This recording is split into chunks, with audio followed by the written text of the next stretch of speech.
What's up? It's me, the Completionist. You're watching the show, you're watching the channel. Thanks for coming. Thumbs up for coming. Appreciate it. I know this is a weird intro, but I just want to say I have some very exciting news about Normal Boots. Normal Boots was a website and is now a YouTube and Twitch page. So, check it out right now. youtube.com/c/normalboots, twitch.tv/normalboots. We got streams, we got content, we got your boys that you know and love. We're coming at you now, harder than ever. Normal Boots, as you know it today, consists of myself, Did You Know Gaming, Pro Jared, Satchbags, Peanut Butter Gamer, and Continue. And we've all come together to create some original content for you guys each and every week. That's right, weekly content. Let's go! So head over right now to youtube.com/c/normalboots to check out our stuff. We have 3 shows waiting for you guys, and my favorite one out of the bunch is Madness. Madness is a fun debate show featuring all your favorite members of Normal Boots, duking it out about games, movies, and so much more. So it would mean the world to me, guys, if you went to our YouTube page right now, hit that subscribe button, and get ready for a whirlwind of cool content. Thank you guys so much. Let's watch Melee! Smash! Smash! Evo. Subscribe. Fighting games come and go. It's in their nature.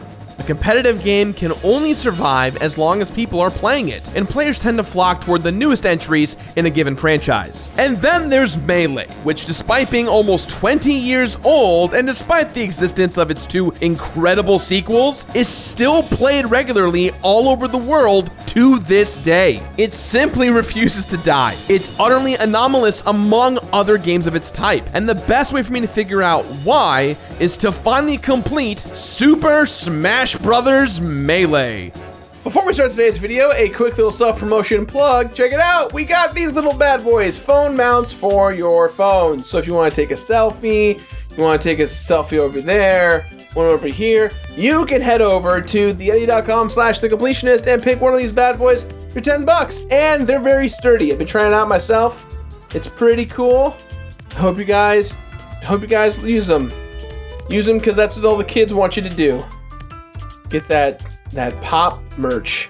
Hey everyone, and welcome back to another brand new episode of The Completionist. In honor of Evo this week, I've finally decided to complete Super Smash Bros. Melee for the GameCube. What the hell? What is this? Master Hand. Master Hand. Master Hand. This is what... These are the bits that we do now. What are you just touching my face? Get away. Get... Alright, knock it off, stop it. Yes!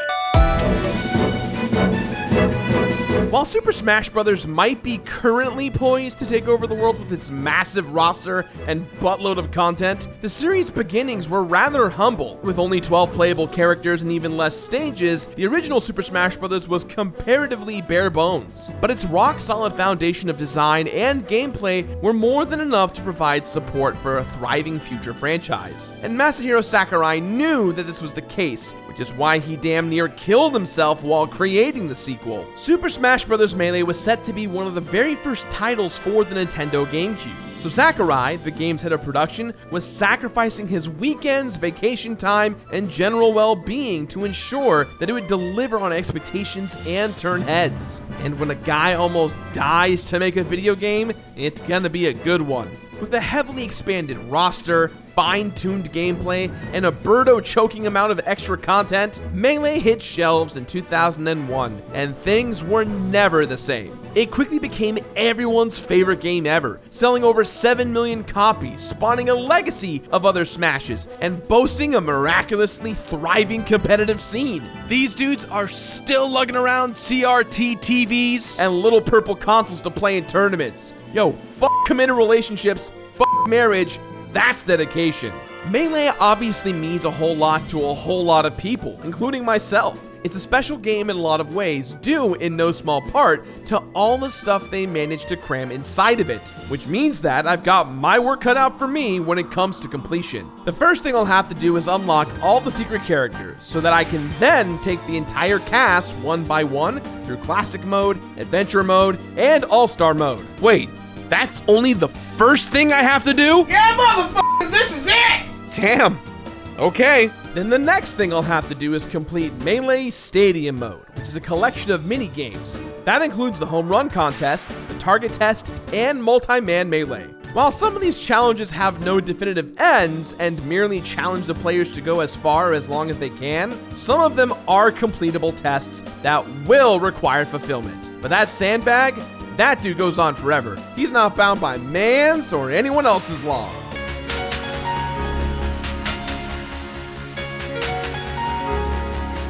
My next step will be to complete all of Melee's event matches, which are specifically designed scenarios with weird rules and stipulations. They're tailor-made to challenge players, and while the early event matches are cute little allusions to Nintendo's history, the latter ones are just master hand-sized middle fingers pointed straight at the players. This could take a while. And last, but nowhere near the least, are the trophies. Those little digital figurines featuring everyone's favorite Nintendo characters are all over this game, and there are a lot of them. Some of them are rewards for completing certain tasks, others can be picked up while playing the single-player modes, and still others can only be obtained in the lottery. You know what lottery means: randomness, wasted time, and broken dreams. It's been a long time since I've gone trophy hunting in Melee, but odds are that cranking coins into this hopeless gumball machine and praying to RNGesus are gonna eat up a depressing amount of my time with this game. Trying to collect these things is basically gambling. I'm just glad Nintendo isn't devious enough to try these practices in real life. Oh yeah! Damn.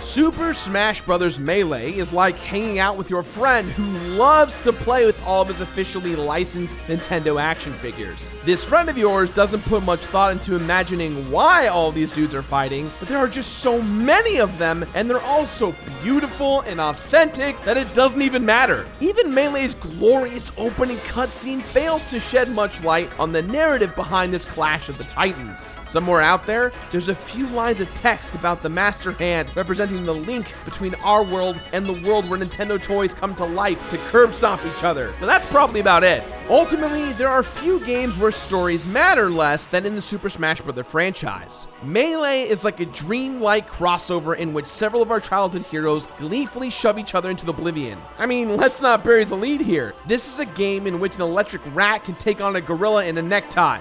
This game is a gift, and through it all, Melee manages to maintain a playful tone, putting it in stark contrast to the many somber tone fighting games out there. In Smash, all of the characters seem like they're just playing with each other. Even the baddies show some good sportsmanship after a match. Hey, get with the program, you disrespectful piece of fluff! It's almost like because there's no real driving narrative in Melee, the characters were free to be designed as close as possible to their classic iterations. Sure, some concessions had to be made. There's no way Ganon would ever team up with a punk like Link. But it's clear that remaining true to source material was a massive priority. Everywhere you look, characters have animations that are pulled straight from their home titles. And even the original animations seem right at home with their respective fighters. The roster pulls from every corner of Nintendo, from staples like Metroid and Pokemon, to more obscure pulls like the then Japan exclusive Fire Emblem series. And of course, the blackest man to ever grace a Nintendo console. And somehow, all of these disparate styles work extremely well together. When you put a portly Italian plumber next to a hyper-stimulated race car driver and a genetically engineered psychic cat monster thing, it shouldn't work. But Melee pulls it off. But the real genius of Melee and Smash in general is that its far-reaching celebratory design philosophy extends to every single aspect of the game. The sound design is chock full of wonderfully familiar sound effects, and the soundtrack is made up of classic versions and remixes of Nintendo tunes. Playing Melee is like listening to Now That's What I Call Nintendo 4. Which now were they on in 2001? 8, What are they on now? 66. 66?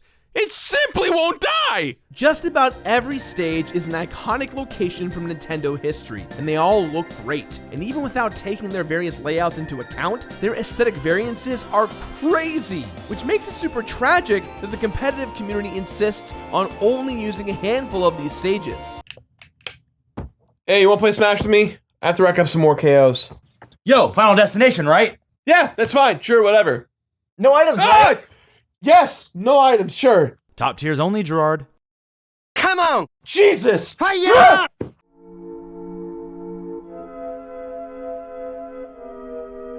Toya!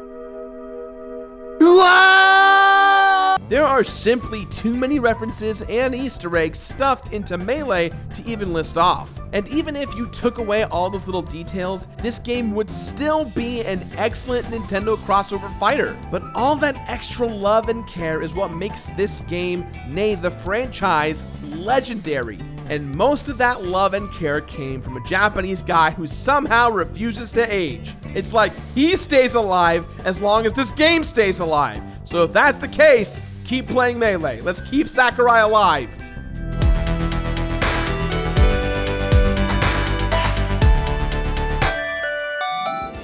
Super Smash Bros. Melee accomplished a lot. It skillfully refined its predecessor's mechanics. It added a ton of new and creative content to its package. And most importantly, it's cultivated a near-perfect fighting system that's made the game seemingly immortal. This game has its fair share of hoops to jump through along the road to completion, but almost all of them are dealt with automatically as players naturally explore all that Melee has to offer. Smash is more popular than Zach Morris, so you probably already know the deal when it comes to the basics. Life bars are out, damage percentages are in, and knocking your opponent off the platforms is the only way to win. The fundamental attacks, specials, and grabs all make a return from the first Smash, and Melee introduces its fair share of series staples, like side specials, air dodges, and chargeable smash attacks, not to mention wave dashing, and all sorts of other high-level techniques that I'll never be able to perform. At the most basic level, Melee is extremely approachable thanks to its intuitive controls, but at the same time, this game also is the epitome of mechanical depth. It kinda has two faces, both of which are perfectly valid thanks to all of the content that's crammed inside. Take the items for existence.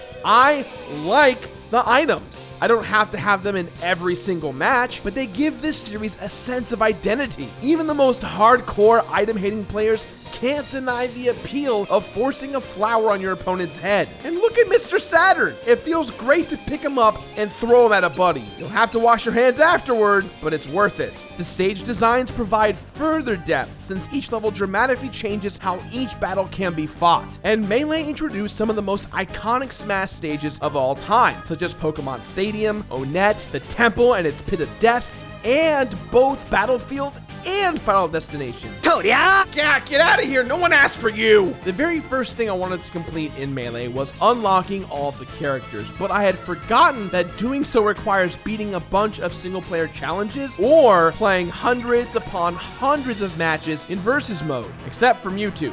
For him, you need to play the game for over 20 hours. So I just left the GameCube on overnight since there aren't any moms around here to accidentally turn it off. I took the single player route to filling out my roster, starting with Classic Mode, the most traditional arcade mode experience you're gonna get out of Melee. Classic Mode takes advantage of all the customization options in the game, giving players a healthy mix of single battles, special battles, and minigames before dumping them into a fight against Master Hand. Classic Mode is a genuinely fun grab bag of experiences, which is easy enough to complete thanks to its changeable difficulty. When you're taking dozens of characters through one mode, you'll do anything you can to speed things along. Then there's Adventure Mode, which is a predetermined series of non-traditional Nintendo-themed action stages. We're talking bopping through a 2D Super Mario Bros. Level and navigating through a temple to locate the Triforce. Adventure Mode is fascinating, hitting hard with bursts of nostalgia and varied gameplay. Beating it over and over isn't that tough thanks to, once again, easier difficulty options. I just wish this mode would change things up each time you play it. The excitement starts to wane on your 15th time through. And then there's All-Star mode, which is just a gauntlet of fights against every single member of the roster. It's just you and your one stock versus the world. After each fight, players visit a rest area with 3 healing items, but once they're gone, that's it. All-Star mode is a great challenge, but you guessed it, it starts to wear on you when you attempt to complete it with every character. I don't think players were ever intended to do all of that, but it's part of the deal if you want to complete this thing. Which brings us to Stadium mode for all of your minigame needs. First up is the multi-man melee, which pits players up against gangs of wireframe hooligans. Some fights require beating a certain amount of opponents, while others are about surviving the time limit, but they always feel like walking to the wrong goddamn neighborhood. Target test. This mode, in all of its character-specific glory, desperately needs to make a return to the Smash franchise. Breaking targets within a time limit on an obstacle course is the closest thing Melee has to a puzzle mode, and it makes the entire game feel richer. Not to mention, it acts as a basic tutorial for every character. And of course, there's the infamous home run contest, with everyone's favorite submissive piece of gym equipment, Mr. Sandbag. Giving him a spanking and going for the high score is what he specifically asks for, so please don't kink shame him. And things get really painful with Melee's event matches, specifically designed fights that ring the theme bell extremely hard, like a battle on Pokemon Stadium against Pikachu, in which the only items are Pokeballs. These matches are fun and exciting, but the last couple are straight up sadistic. The penultimate match is against insanely difficult versions of Master Hand and Crazy Hand, but that's nothing compared to the final match. Stop it!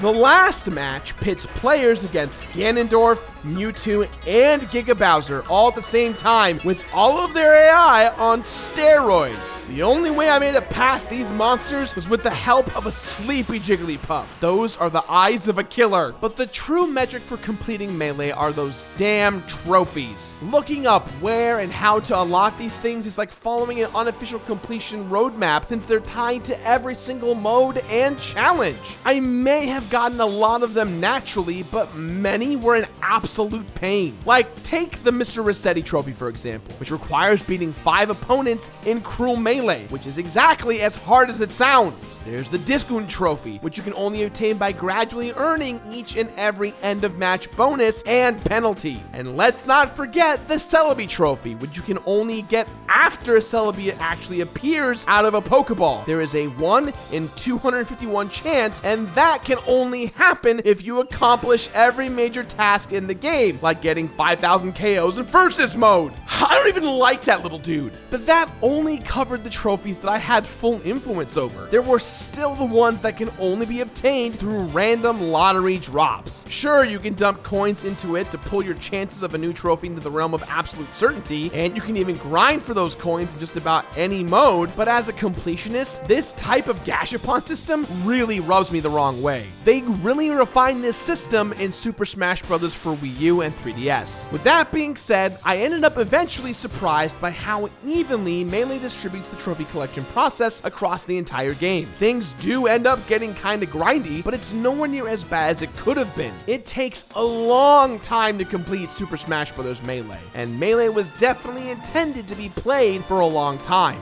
Maybe not a decade and a half, but it was certainly built to last. The incredibly solid gameplay that we enjoy in Smash today is clearly identifiable in this title from all the way back in 2001. I'm still annoyed that they broke their naming conventions when they stopped titling the sequels after the words that mean fight. Smash 4 could have easily been Riot, and Ultimate could have been, I don't know. Let me see here. Find a battle. Yeah, Ultimate is fine.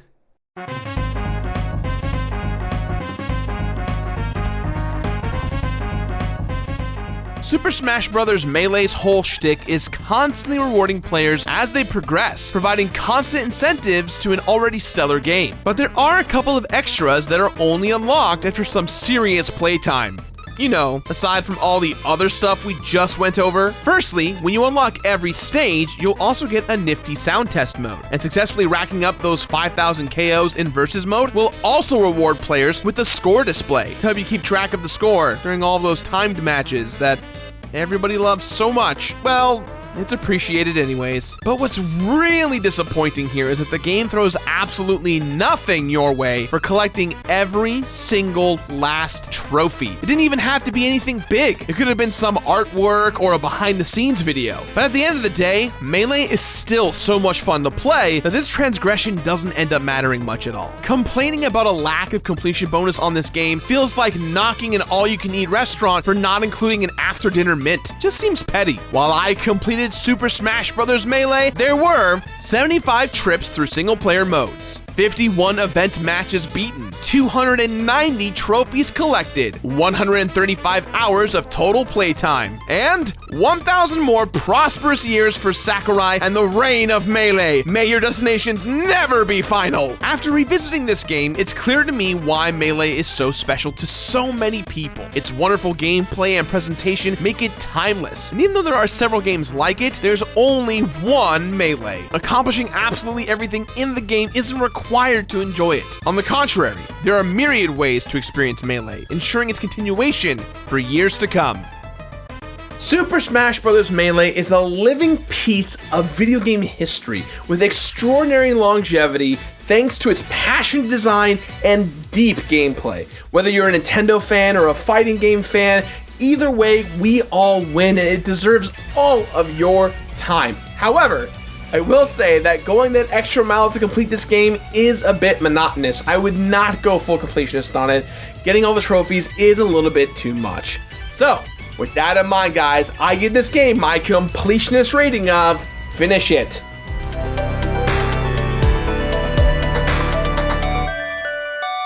Finish it! That's all the time we have for today, guys, so please, as always, let me know what you thought of today's episode somewhere on the internet. If you like what you saw, hit that like button, leave a comment down below. If you missed last week's video on Paper Mario, you can give it a click or tap right here on the screen. I've been Gerard, those are the awesome Patreon folks, and I'll see you next week for another brand new episode of The Completionist. Bye-bye, my wife.